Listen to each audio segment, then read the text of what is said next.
السلام علیکم ناظرین، آپ دیکھ رہے ہیں ZAH نیوز. میں ہوں ظہیر احمد. ناظرین، توشہ خانہ کے اوپر بھی بات کریں گے اور مریم نواز شریف صاحبہ نے جو کالج اور یونیورسٹی کے مبینہ طور پر اسٹوڈنٹ بلا کر خطاب کیا ہے PMLN کے سیکریٹریٹ میں، اس کے اوپر بات کریں گے. مبینہ طور پر میں کیوں کہہ رہا ہوں اس پہ ذرا بعد میں بات کرتے ہیں. توشہ خانہ پہ جہاں اس وقت ٹی وی کے اوپر بھی جو چل رہا ہے، جو تنقید بھی ہو رہی ہے، وہ کچھ لوگ تو جو صحافی بیلنس قسم کے ہیں وہ تو اس چیز کے اوپر سوالات اٹھا رہے ہیں کہ زرداری صاحب نے اور نواز شریف صاحب نے کس طریقے سے قانون جب تھا ہی نہیں تو انہوں نے گاڑیاں وہاں سے لی. اور وہی جو صحافی ہیں یقیناً پھر عمران خان صاحب پہ بھی کر رہے ہیں. اور زیادہ اس وقت نقطہ یہ اٹھ رہا ہے کہ عمران خان صاحب نے توشہ خانہ سے گفٹ نہ صرف لیے بلکہ بیچے. یہ اب نیا نقطہ نکالا ہے. جو بیلنس ہیں ان کے تو سوال جائز ہیں، لیکن جو ون سائیڈڈ ہیں، جنہوں نے شور ڈالا ہوا تھا کہ توشہ خانہ، اور جس وقت اب یہ چیزیں سامنے آئی ہیں تو ان کی نظر میں زرداری صاحب نے قانون کو تبدیل کر کے نہ صرف خود 3 گاڑیاں لی بلکہ نواز شریف صاحب کو بھی اس میں فیسیلیٹیشن کا کام کیا. گیلانی صاحب نے اور 42 لاکھ کی گاڑی جو ہے وہ 6 لاکھ میں مرسیڈیز بینز لی. وہ والا سوال اس ٹائم کوئی نہیں اٹھا رہا. میں ان چند جو غیر جانبدار صحافی ان کو چھوڑ کے میں جو زیادہ حصہ ہے میڈیا کا اس پہ بات کر رہا ہوں. ان کی نظر میں زرداری صاحب نے قانون تبدیل کروایا، عمران خان صاحب اپنا نواز شریف صاحب کو گاڑی دی، خود 3 گاڑیاں لی. یہ کوئی گناہ نہیں ہے، کوئی کچھ نہیں ہے. جہاں پہ اخلاقی پوائنٹ آف ویو سے، لیگل پوائنٹ آف ویو سے جہاں پہ سوالات اٹھتے ہیں وہاں پہ عمران خان سے زیادہ سوالات ان 2 پہ اٹھتے ہیں، عمران خان سے زیادہ. لیکن جہاں پہ اخلاقی پوائنٹ آف ویو سے سوالات اٹھتے ہیں اس کے اوپر جو سوالات زیادہ اٹھائے جا رہے ہیں ان کی نظر میں نہیں. وہ تو اگر زیادہ اگر پوچھیں جی آپ ان کے اوپر بات کیوں نہیں کر رہے آف دا ریکارڈ، وہ کہہ دیتے ہیں وہ تو ہے ہی چور. بھائی وہ اگر ہے چور تو آپ کا کام بینگ اے جرنلسٹ ہے کہ آپ سوال اٹھائیں. آپ اس سے نظر انداز نہیں کر سکتے کہ سوال سے نظر انداز کر دیا جائے کہ چلیں جی وہ ہے ہی چور، اس سے کوئی اوپر کیا سوال اٹھانا ہے. جنہوں نے قانون پاس کروایا، قانون کی دھجیاں اڑا دی جنہوں نے کہ وہ گاڑیاں آپ لے نہیں سکتے. اور نواز شریف صاحب کو بھی سوچنا چاہیے تھا کہ جو 1997 میں ان کو گاڑی ملی تھی انہوں نے اس ٹائم پرچیز نہیں کی. تو گیلانی صاحب اتنے اچھے کیوں ہوئے ہیں کہ آپ کو گاڑی لے کے دے رہے ہیں؟ اور وہ انہوں نے بڑی خوبصورتی کے ساتھ بیوقوف بننا پسند کیا، گاڑی سستی مل رہی تھی لے لی. اور یہ تو ایک پوائنٹ ہے کہ آپ وہ گاڑیوں کو چھوڑ کے پھر دوبارہ کہ عمران خان صاحب نیا لے آئے ہیں کہ عمران خان صاحب نے گاڑی جو گھڑی ہے وہ بیچی ہے، باقیوں نے بیچی نہیں ہے. یہ جو اتنے نیکلس ہیں، اتنی گاڑیاں لی ہیں، اتنی گھڑیاں لی ہیں اور پتہ نہیں کیا لی ہے، آپ کے پاس کیا گارنٹی ہے کہ ساری کی ساری چیزیں اس وقت بھی ان کے گھر میں پڑی ہوگی؟ کوئی گارنٹی دے سکتا ہے؟ مرسیڈیز بینز آج کہاں ہے؟ کوئی بتا سکتا ہے؟ کیا نواز شریف دکھا سکتے ہیں ان کے گھر میں؟ کیا بتا سکتے ہیں کہ جتنے نیکلس اور باہر کی ساری چیزیں تھیں وہ ساری کی ساری ان کے گھر میں پڑی ہوئی ہیں، انہوں نے بیچی نہیں ہے؟ عمران خان صاحب کے اوپر تو ظاہر ہے پورا وہ چلا اور انہوں نے گھڑی کا سامنے نکال کے لے آئے، وہ خریدار بھی لے آئے، پتہ نہیں کیا کیا. حالانکہ وہ کہتے تھے کہ میری گاڑی میری مرضی ہے. اخلاقی پوائنٹ آف ویو سے ان کے اوپر سوالات ضرور اٹھتے ہیں، لیکن جہاں پہ قانون کی دھجیاں وہ اڑا کے رکھ دی ہیں ان کو آپ یہ کہہ کے صرف استثنا دے دیں کہ نہیں چلیں چھوڑیں جی وہ تو ہے ہی چور. یہ تو ایک بات ہے توشہ خانہ کے حوالے سے، اور اس کے اوپر جو ہے وہ بڑی ڈیٹیل کے ساتھ بات ہونی چاہیے. اور اس میں سب سے اہم سوال ہے، ایک بڑا اہم نقطہ ہے جو کہ ہمارے کولیگ ہیں شکیل قریجہ صاحب، انہوں نے اٹھایا.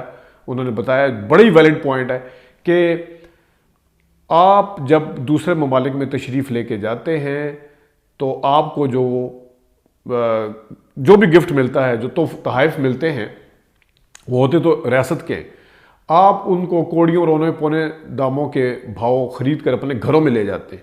لیکن انہی ممالک کے لوگ جس وقت آپ کے ملک کے اندر سرکاری مہمان کے طور پر آتے ہیں تو آپ میرے اور آپ کے ٹیکس پے کے جو پیسے ہوتے ہیں، جو ٹیکس سے جمع کیے ہوتے ہیں، پبلک کے جو پیسے ہوتے ہیں، ادھر سے ان کو گفٹ دیے جاتے ہیں. ان کی جیبوں سے نہیں دیے جاتے جو وہ والے گفٹ اپنے گھروں میں لے کے چلے جاتے ہیں اونے پونے داموں پہ. یہ بڑا اہم نقطہ ہے. ویسے اب آتے ہیں جناب مریم نواز شریف صاحبہ کی تقریر کی طرف.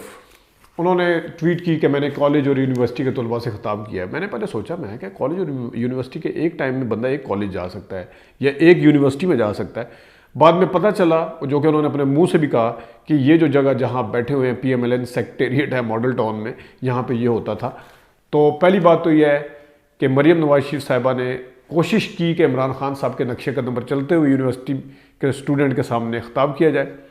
لیکن وہ یونیورسٹی کے اسٹوڈنٹ جو تھے، اور اگر وہ تھے تو انہوں نے نہ صرف اپنے پاس بلایا، بلکہ سارے اسٹوڈنٹس کو فلٹر کیا گیا.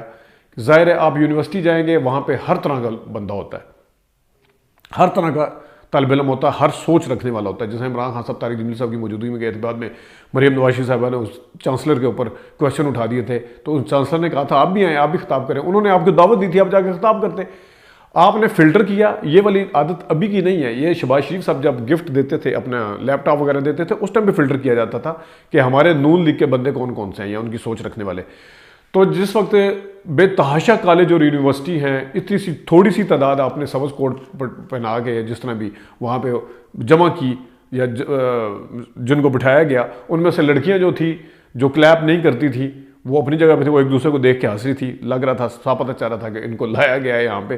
اور جو پیچھے نعرے لگا رہے تھے شیر شیر شیر. آپ عمران خان کا خطاب سن لیں، یونیورسٹی کا کسی جگہ آپ کو کوئی اسٹوڈنٹ جو جینون اسٹوڈنٹ ہے وہ آپ کو نعرہ لگاتا ہوا نظر نہیں آئے گا.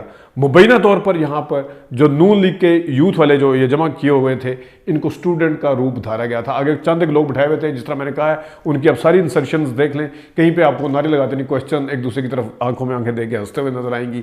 بچیاں بھی نظر آ رہی ہیں جو بار بار بچوں میرے بچوں میرے بچوں کہہ رہی تھی مریم نواز شریف صاحبہ. تو پیچھے جو آپ ورکر کنونشن کے نعرے اٹھائیں، ان کا ریاکشن دیکھیں، اور کل اسٹوڈنٹ جو تھے مبینہ طور پر ان کا دیکھیں وہ سیم تھا.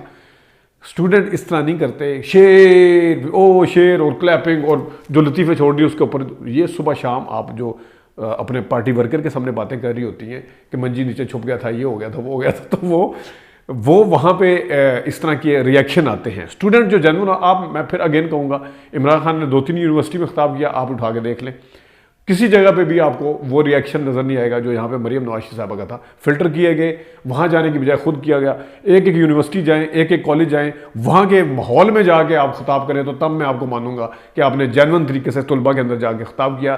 سارے فلٹر کر کے، سارے اپنی مرضی کے بٹھا کے، آدھے اپنے پارٹی ورکر بٹھا کے ان کے روپ میں خطاب کرنا کوئی بڑی بات نہیں ہے. اچھا اب آتے ہیں خطاب کی طرف. عمران خان صاحب کی یونیورسٹی کے اندر خطاب نکالیں.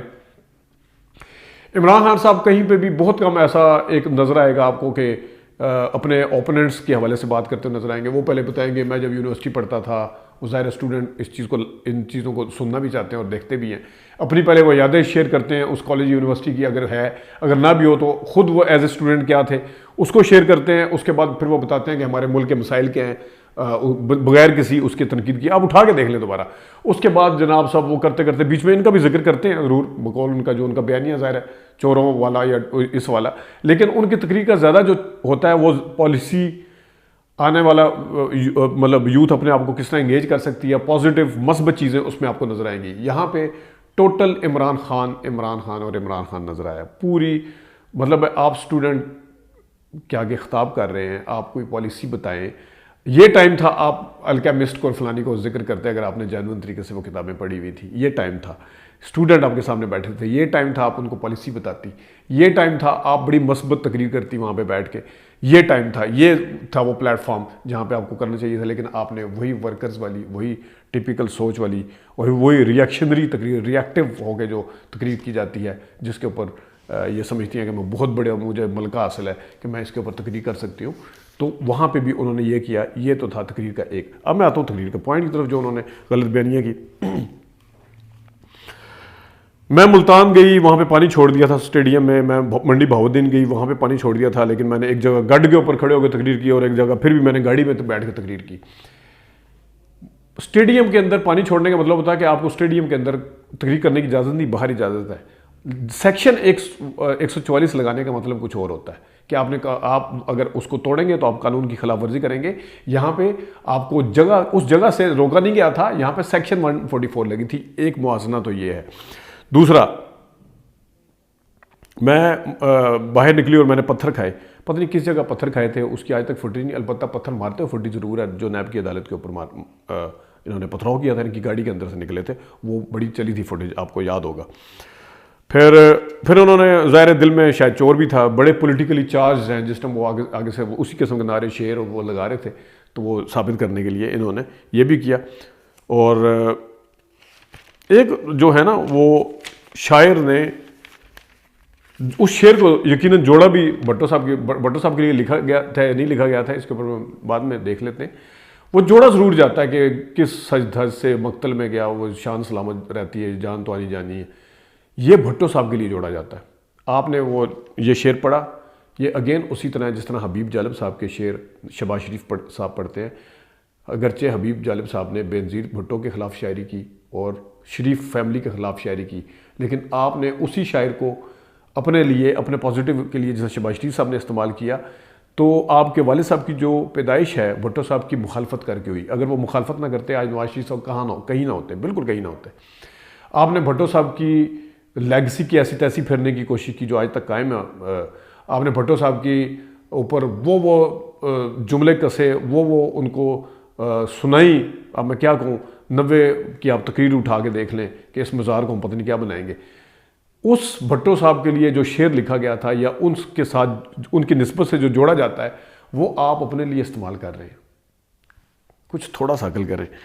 اور آگے جا کے جناب صاحب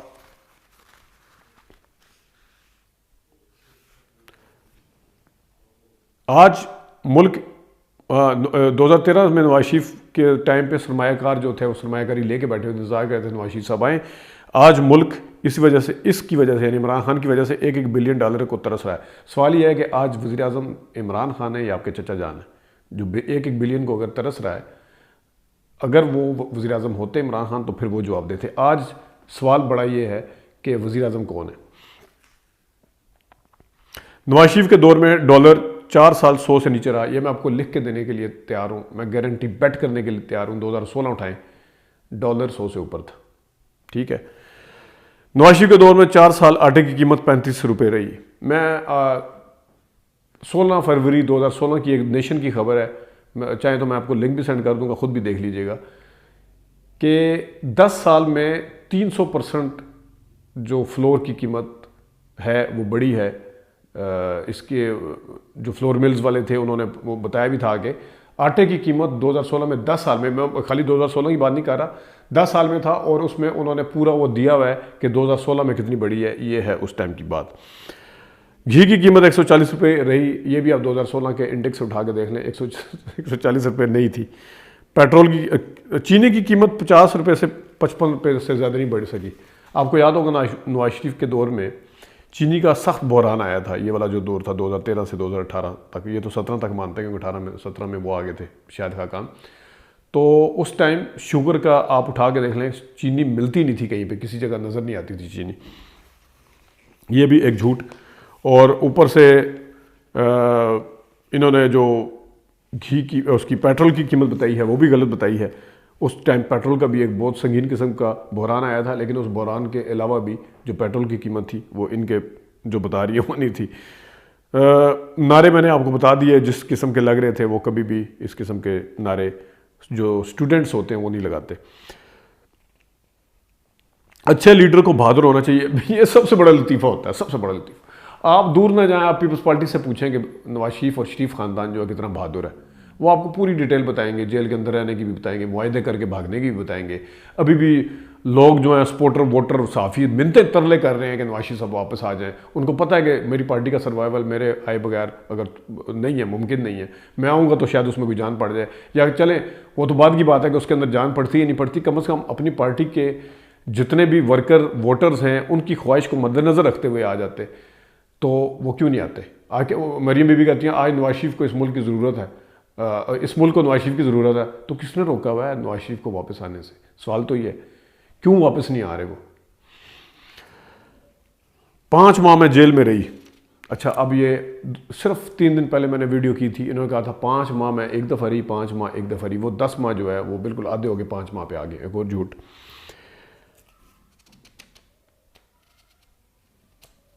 اب پیچھے سے آواز آئی اسٹوڈنٹ جو تھے، خیر اسٹوڈنٹ کی میں ذرا آپ کو بتا دیتا ہوں. پیچھے سے آواز آئی قاسم کو نہیں بلاتے، ٹریان کو نہیں بلاتے. یہ اب اسٹوڈنٹ تھے یونیورسٹی کے پڑھنے والے. یہ پیچھے سے پھر مریم نے کہا ہاں دیکھیں جی آپ کو پتہ ہے سارا کچھ، کیونکہ سکھایا ہوا تھا، ظاہر ورکر تھے وہ سارے. پھر یہ تھے جناب سب کچھ پوائنٹ، کچھ غلط بیانیاں، کچھ جھوٹ اور کچھ سوالات جو اٹھتے ہیں مریم بی بی کی کالج اور یونیورسٹی کی تقریر کے اوپر.